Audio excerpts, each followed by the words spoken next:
Hi, my name is Meg Langridge, and I'm a policy intern at the University of Tasmania. Thank you so much for this really thought-provoking question. How can we encourage the government to take action on climate change? You also mentioned the Paris Agreement, so I'll start there. This is a really important agreement between world leaders to make sure that global temperature increase this century is limited to a maximum of 2 degrees Celsius, but is ideally kept to 1.5 degrees.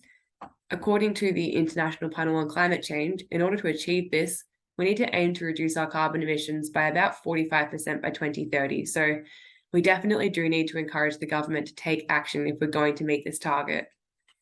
The good news is that in this year's national election, climate change was a defining issue for a lot of voters. And I would say that for people over the age of 18, one of the main things that they can do to influence government action is to vote for the parties that have strong policies and targets for climate change.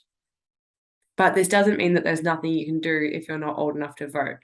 One thing that you can do as a young person, you can influence the government by writing letters and emails to your local MP, telling them about the issues that you care about and asking them to act on climate change on your behalf.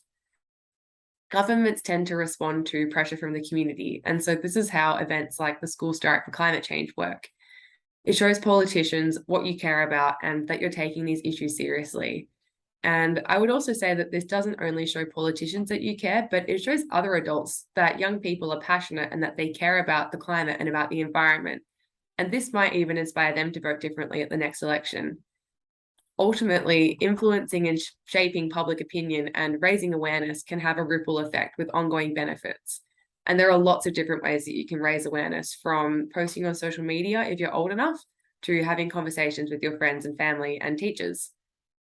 So there are lots of steps that you can take yourself to help fight climate change, and this could even include studying subjects at school that will help with fighting climate change in the future.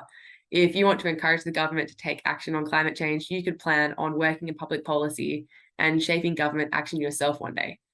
The world needs lots of different kinds of people with different skills to work together to overcome these challenges, and it's good to think about all the creative and different things that you can do to help encourage the government to take action.